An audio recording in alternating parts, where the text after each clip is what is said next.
Hello anh em. Cuối cùng thì sau một thời gian dài chờ đợi, Digital Happiness cũng đã cho ra mắt phần 2 của tựa game kinh dị Get Out. Hẳn là các anh em đang rất nóng lòng muốn biết chuyện gì sẽ diễn ra trong phần 2 này đúng không nào? Câu chuyện vẫn sẽ tiếp nối cái kết ở phần 1, tức là sau khi cô bé Linda thoát khỏi ngôi làng ma quái và hòa nhập lại với xã hội loài người, cô bé vẫn sống và đến trường như bao học sinh khác. Nhưng liệu trường học có còn yên bình như xưa? Khi mà giờ đây cô ta là Keeper of the Dark, cũng như cô sẽ tìm thêm được người bạn mới nào hay kẻ thù nguy hiểm nào đang chờ đợi cô. Chúng ta hãy cùng bay sang Indo một chuyến để khám phá nhé. Nếu ai chưa xem phần 1 thì hãy vào kênh của Maximon để xem. Còn bây giờ thì hãy bật phụ đề lên và chúng ta bắt đầu nào. Mở đầu game, chúng ta sẽ thấy Linda đang tự nhốt mình ở bên trong một cái tủ trong lớp học. Bên ngoài thì văng vẳng những tiếng gọi tên cô bé đầy ác ý. Linda đang lẩn trốn một ả nào đó, có thể là người, cũng có thể là ma. Và phải đợi đến khi ả ta không còn ở gần, Linda mới cẩn trọng bước ra khỏi tủ.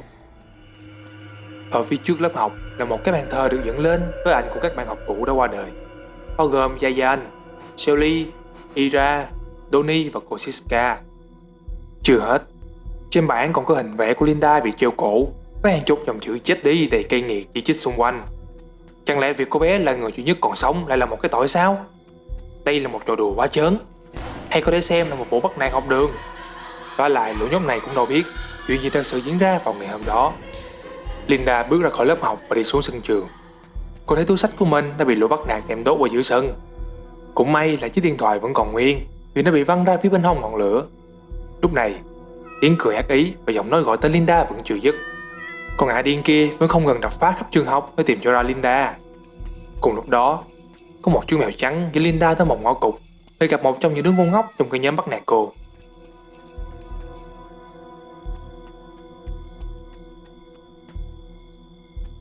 Cô cậu này tên là Buddy và hắn có vẻ đáng ăn năn hối hận về những việc mình đã làm. Hắn bảo rằng họ chỉ muốn dạy cho Linda một bài học, muốn cô phải gánh chịu như những gì đã xảy ra với cô Siska và những người bạn. Nhưng mọi chuyện đã trở nên tồi tệ khi mà con ả đang gào thét kia phát điên lên. Buddy buộc phải nhốt ả ta lại ở bên ngoài đại sảnh, nhưng việc này cũng đồng nghĩa là những người khác cũng bị nhốt lại ở bên trong. Để ra được khỏi đây, Buddy bảo Linda nên đi tìm Andre vì hắn có chìa khóa. Đi lên quanh tìm đứa bạn khốn nạn chơi khăm mình, Linda bắt gặp một bóng ma trắng đã đứng trước một lớp học như đang chờ đợi ai đó ở bên trong. Nhưng khi cô bước tới gần thì nó biến mất. Linda tiến vào trong lớp học thì phát hiện ra Andre đang trốn chui trốn nhủi bên trong cái đồ sắt ở cuối lớp giống như mình lúc nãy. Thằng bé sợ đến nỗi không dám bước ra bởi vì có một con ma quấn liệm trắng đang săn lùng nó. Và nó muốn Linda phải đuổi được con ma đó đi thì nó mới chịu giao lại chìa khóa. Dĩ nhiên là nó riêng về vấn đề ma quỷ, Linda đã không còn là một tay mơ.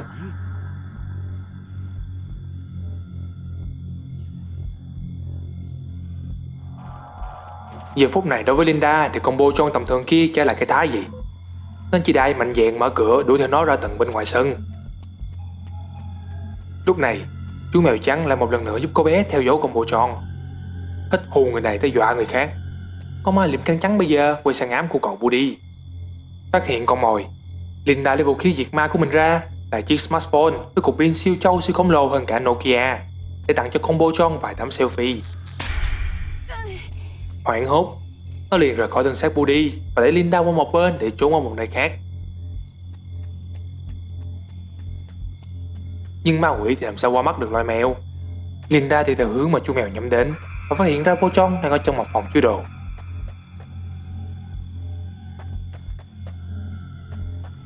Chụp thêm 3 phát tạo dáng, con ma quấn vải trắng cuối cùng cũng phải xin chịu thua.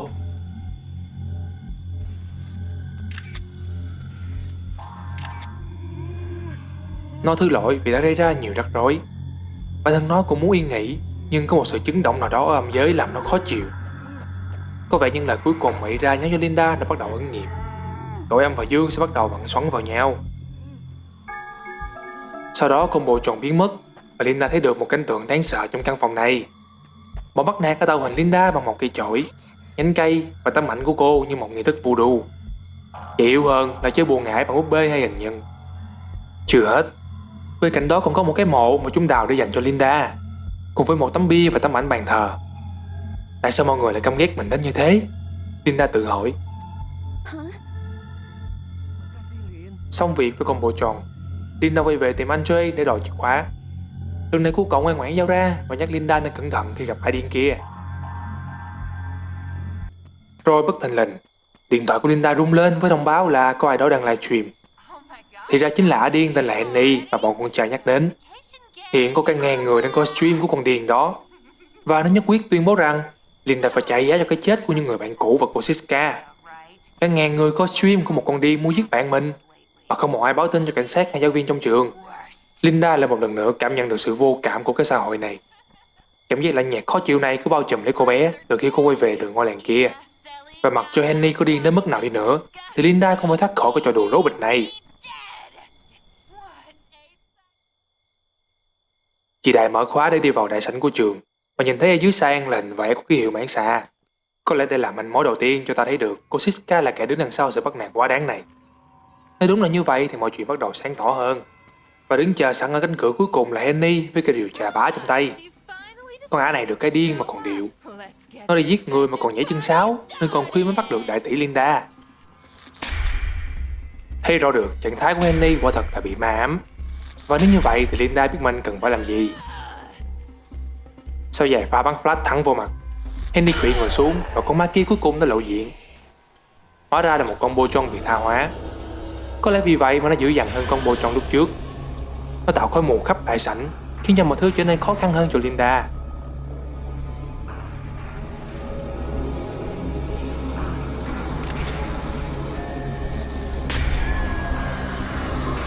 Sau một pha rượt đuổi cồng kềnh để tạo mọi ám ảnh cho Henny, con ma cuối cùng cũng chịu tan biến. Ra tới cổng trường, Linda làm trong lo công bù ray hú hồn một phen vì không có ai lại ở trường vào cái giờ này.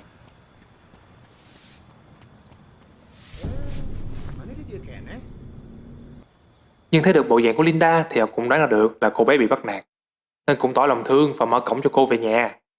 Đồng thời ông cũng hứa sẽ dọn dẹp cái bãi chiến trường, hay nói đúng hơn là cái bãi nghỉ trang ở sau trường giúp cô. Linda bước từng bước vô cùng cảnh giác với một tâm trạng nặng trĩu. Cô kìm nén cảm xúc của mình cho đến khi về đến phòng ngủ. Những gì mà các bạn đối xử với cô khiến cho cô phải khóc òa lên. Keeper of the Dark cũng chỉ là một cô bé. Cô ước gì đêm nay chỉ là một cơn ác mộng và khi cô thức giấc, mọi thứ rồi sẽ ổn thôi. Nhưng Linda tội nghiệp ơi, cơn ác mộng chỉ mới bắt đầu thôi.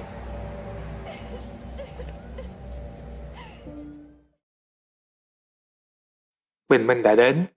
Linda thức dậy trong sự mệt mỏi. Cô phải đến trường nhưng túi sách của cô đã bị đốt mất, nên giờ cô phải đi mượn túi của cô bạn ở chung nhà. Dù sao thì cũng đỡ hơn là tốn tiền mua cái mới. Học sinh sinh viên ở trọ mà, vấn đề tiền bạc luôn khó khăn. Tập sách đầy đủ, Linda bắt ráp đến trường như bao cô gái khác. Nhưng vừa bước tới cổng, Linda bị một người đàn ông có vẻ như là thầy hiệu trưởng đứng cản đường. Ông thầy Mamat Remep tra hỏi Linda rằng có biết chuyện gì đã xảy ra với ba người bạn học của mình vào đêm hôm qua không? Bọn họ đã bị chấn thương ở trường vào đêm khuya. Và một số học sinh khác nói rằng có thấy Linda vẫn còn ở trường vào thời điểm đó. Linda phải giả khờ không biết gì hết và được cho phép quay về lớp học. Thầy Mamat cũng khuyên là nên về nhà ngay lập tức sau khi tan học, vì dạo này có nhiều lời đồn là ở trường học có các hiện tượng siêu nhiên. Linda trở về lớp và ngồi xuống cái ghế quen thuộc của mình. Từ trước đến nay, Linda vẫn luôn là người trầm tính và ít nói, nên cô luôn ngồi ở cuối lớp. Cô bé ngồi yên đó cho đến khi lớp học bắt đầu. Trong lúc cố gắng mở đôi mắt mệt mỏi của mình ra để lắng nghe bài giảng, thì bỗng nhiên điện thoại của Linda kêu réo lên. Hốt hoảng vì sợ bị ghi tên vào số đầu bài, Linda rụt rè mở túi mình ra để tắt chuông. Nhưng có điều gì đó thật kỳ lạ. Dường như là chỉ có một mình cô là nghe được tiếng nhạc chuông. Tất cả mọi người trong lớp vẫn cư xử như không có chuyện gì xảy ra. Và khi cô bé nhấc điện thoại lên, cứ như là cô đã chấp nhận một lời đề nghị ma quái. Mọi thứ dần chuyển thành trắng và đen, cho đến khi xung quanh đều tối như mực.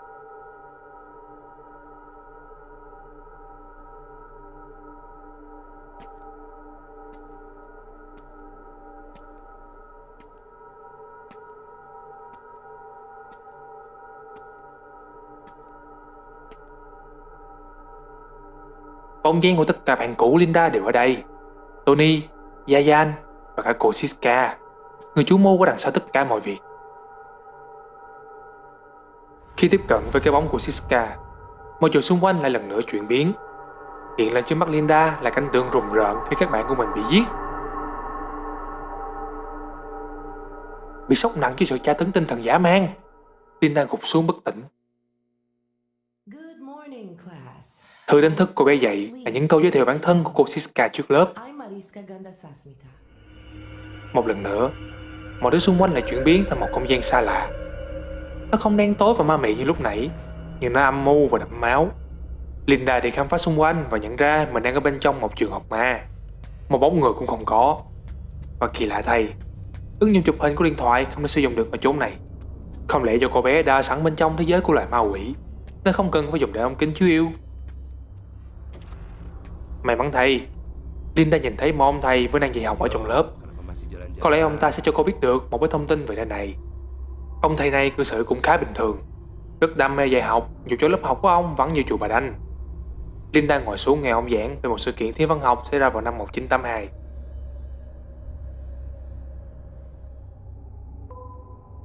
Nhưng Linda cũng chẳng phải con ngoan trò giỏi gì nên cô bắt đầu tẩy máy điện thoại. Điều này khiến ông thầy phát điên lên và giật nó khỏi tay Linda.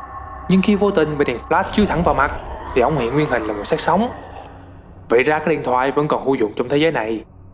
Giật lại nó khỏi tay ông thầy ma, Linda bỏ chạy và tìm đường thoát khỏi nơi này.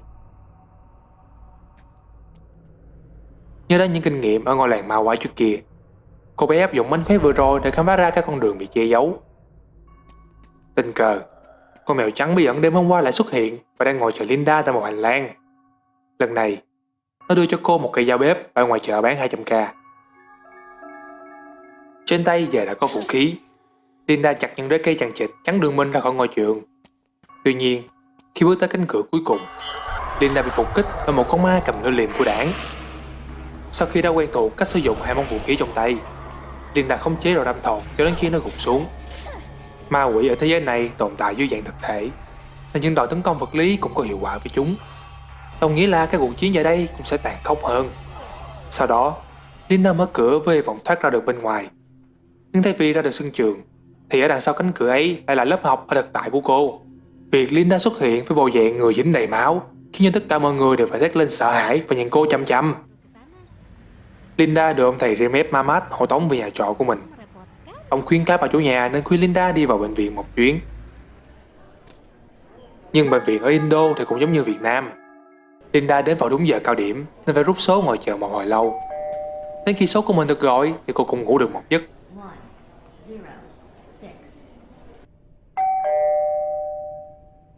Number 205. Khi Linda vào gặp bác sĩ thì ông ta lại bơ cô bé mà chăm chú vào màn hình điện thoại. Cô bé quan sát xung quanh. Đây là một phòng khám rất là bình thường với một chiếc giường bệnh trống không. Nhưng khi ông bác sĩ vừa bước ra khỏi cửa phòng, chiếc giường trống giờ đã bị chiếm bởi một cái bao đựng xác. Và ở ngoài cửa đang đứng nhìn vào khe kiến là vóc dáng của một nữ sinh tóc đen. Khi cô gái bí ẩn dần tiếp cận Linda, cô bé nhận ra rằng người này có vóc dáng giống hệt Ira. Trong giây phút đó, tiếng gọi Linda của Ira vang lên, rồi bàn tay nữ sinh đó biến thành một bàn tay quen thuộc. It's all right, Linda. It's not your fault. You shouldn't blame yourself. But there's something you can do.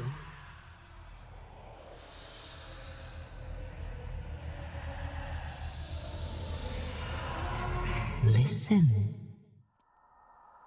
Thức giấc sau khi nghe cô Siska dặn dò mình phải làm một điều gì đó, Linda lại bị mắc kẹt trong cái thế giới ma quỷ, nhưng lần này là ở bên trong bệnh viện. Tiếp tục dò đường thoát khỏi nơi đây. Do khắp nơi đều có lũ xác sống nên Linda nghĩ rằng con đường an toàn nhất là bên phía chiếc thang cuốn. Nhưng cô nào ngờ, ở tầng dưới cùng của bệnh viện đang chờ sẵn cô là một người đàn ông khỏa thân đang thể nghiệm với một xác chết. Trên người ông ta chỉ có một chiếc tập về, một chiếc mặt nạ che miệng chống corona và một cây cưa máy lưỡi tròn. Nhanh trí, Linda ẩn mình vào bên trong một chiếc giường. Ông dưng một cô bé không mặt mũi xuất hiện và đẩy chiếc giường của Linda đi tham quan tầng bệnh viện này.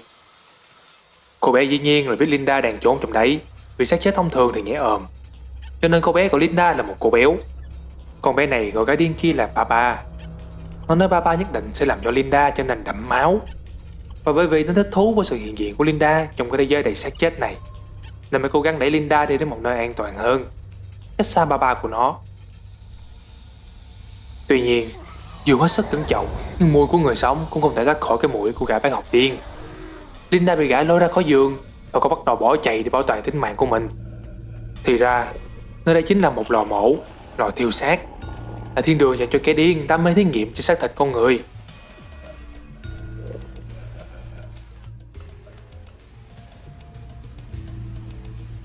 Xung quanh là các phòng thí nghiệm, trên bàn là các dung dịch độc hại do bà chiết xuất ra. Không có vũ khí trên tay, Linda nhanh trí nghĩ rằng cái lọ thuốc này chính là vũ khí tốt nhất mình có. Nhưng cô không thể phát đống axit này bên người để chủ động tấn công. Để mà đổ vào mặt một cái là có những cái thằng đang làm video này tắt hứng chơi game. Cho nên Linda buộc phải dụ hắn đến gần để phản công.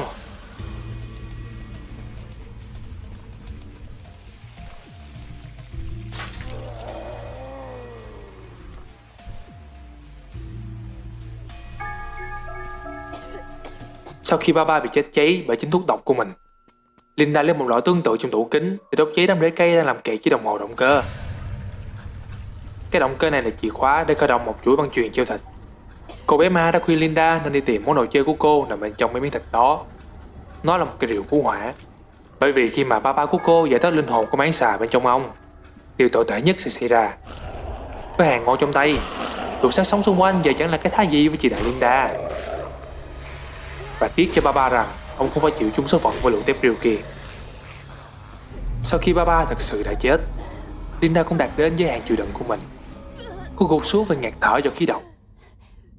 Cô bé ma lúc này nói lời cảm ơn Linda và rằng bây giờ nó cũng có thể trở thành béo như cô.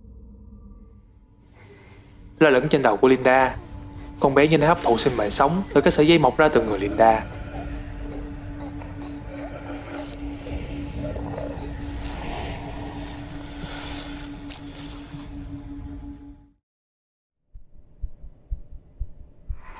Rồi như một phép màu, Linda xuất hiện từ bên trong một tủ chứa xác của bệnh viện, khiến cho mọi bác sĩ đang khám tử thi ở trong phòng sợ té đái và bất tỉnh.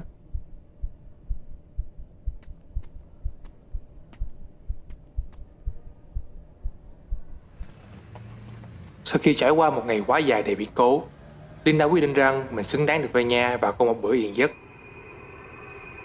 Nhưng tội cho cô gái ấy, đang ngủ đến giữa đêm thì bị bóng đè. Cô cảm thấy khó thở và không thể cử động, rồi cảm nhận được bóng dáng của một con ma nữ áo đen ở quanh đây. Phải chăng đó là con bé ma lúc sáng? Chẳng lẽ nó hấp thụ sức mạnh từ Linda để có được hình dáng mạnh mẽ hơn rồi lên nhân giới quỷ một phen?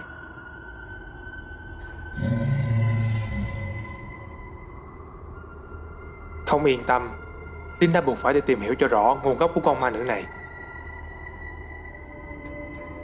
Đúng là có một nguồn năng lượng siêu nhiên lớn đang lộng hành tại đây. Mọi thứ bắt đầu từ cái dấu hiệu kỳ lạ của các cô bạn chung nhà Linda. Với cái điện thoại thần thánh, Linda lần lượt giải thoát cho họ khỏi sự khống chế của ma quỷ.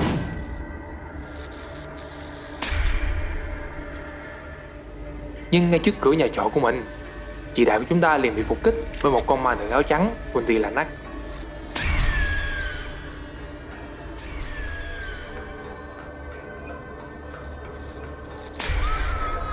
Khó khăn lắm, Linda mới thu phục được con yêu nữ này, vì nó cứ chơi dơ liên tục chạy xuyên tường. Đi chưa được chục bước, Linda bỗng đụng một tấm gương của chính bản thân mình.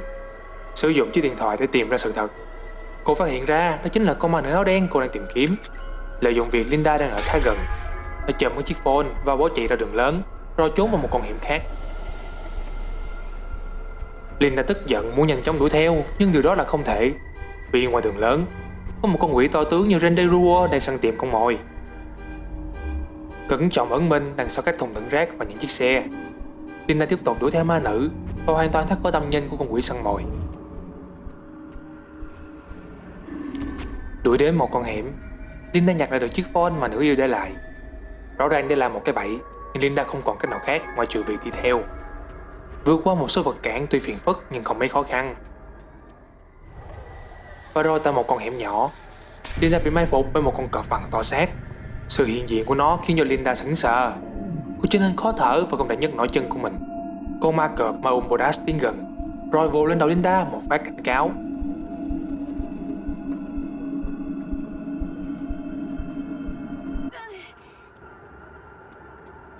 Linda sau đó đã có thể di chuyển trở lại, nhưng con cọp đó vẫn chưa xong việc với cô. Một cuộc rượt đuổi bắt đầu. Tốc độ của con mãnh thú này quả thật là quá kinh khủng, nếu như cứ mắc kẹt ở cái con hẻm chật hẹp. Vì thế cách duy nhất để cân bằng thế trận là phải dụ nó ra một khu đất rộng rãi hơn, đó là khu chợ phía đông.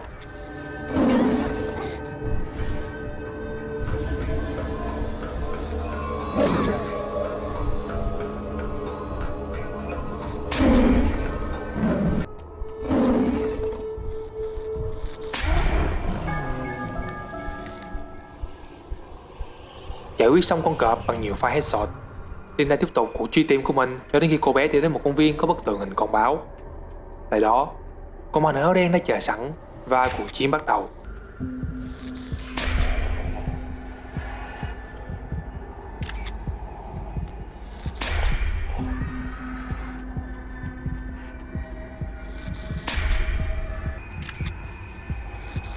Dù có thể xem là dân chuyên nghiệp trong lĩnh vực trừ ma, nhưng 1 chọi 2 thì vẫn là quá sức đối với Linda.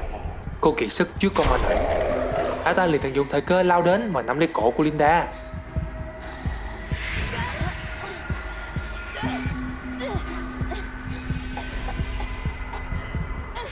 Tưởng như mình chết chắc, bỗng từ đằng sau xuất hiện một người phụ nữ bí ẩn và một chú mèo đen. Sự hiện diện của bà ta đã xua đuổi được con ma nữ kia.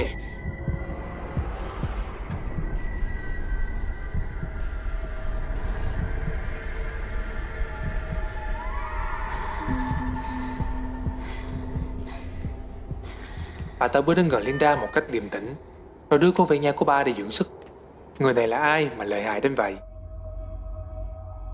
Người dân xóm này gọi bà là Mụ Tiên Tri. Dĩ nhiên là bà có tên của mình, nhưng cái biệt danh Tiên Tri đã theo bà quá lâu nên người ta chỉ nhớ đến biệt danh đó.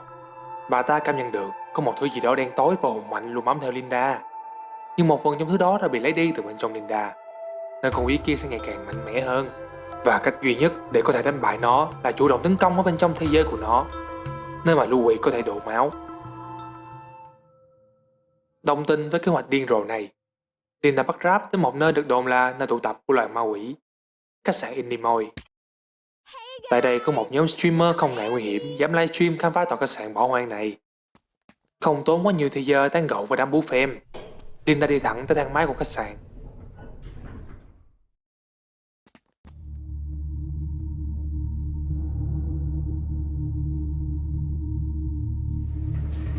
Nhưng khi vào được bên trong, mọi thứ chợt tối như mực, và giọng nói của cô Siska lại vang lên để chào đón vị khách quý. It's been a while. Finally, my favorite student has come to visit. Did you miss me? Shh, don't answer that. That was rhetorical. Listen. Ah, your heartbeat. I can hear it. Anger, self-doubt, and is that guilt, perhaps? Poor girl.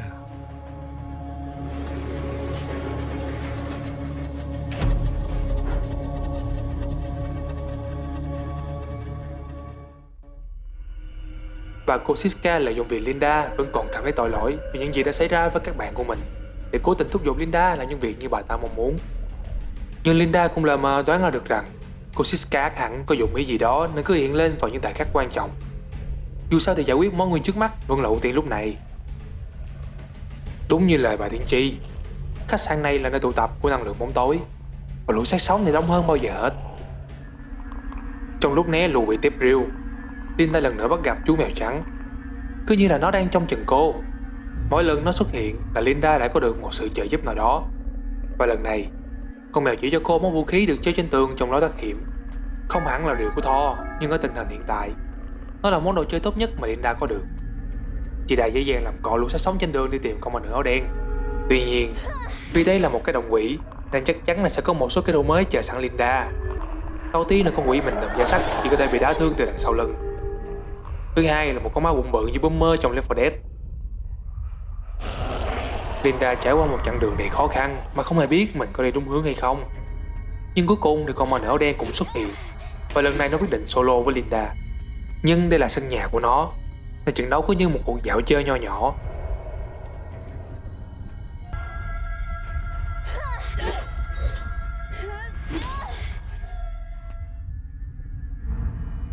Và khi chơi tới lúc chán rồi thì nó bỏ đi, khiến cho Linda phải tiếp tục truy lùng nó.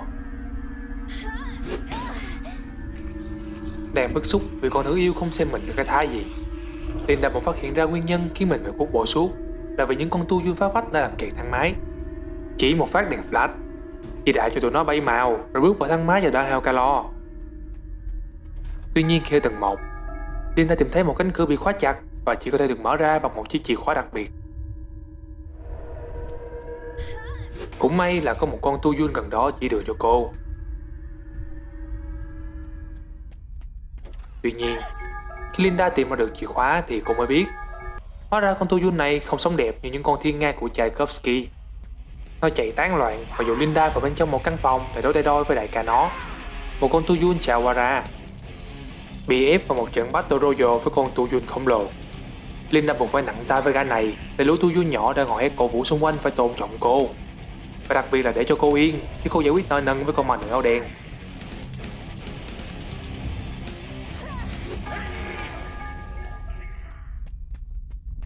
Sau khi thắng trận, Linda đi thẳng đến cánh cửa bị khóa.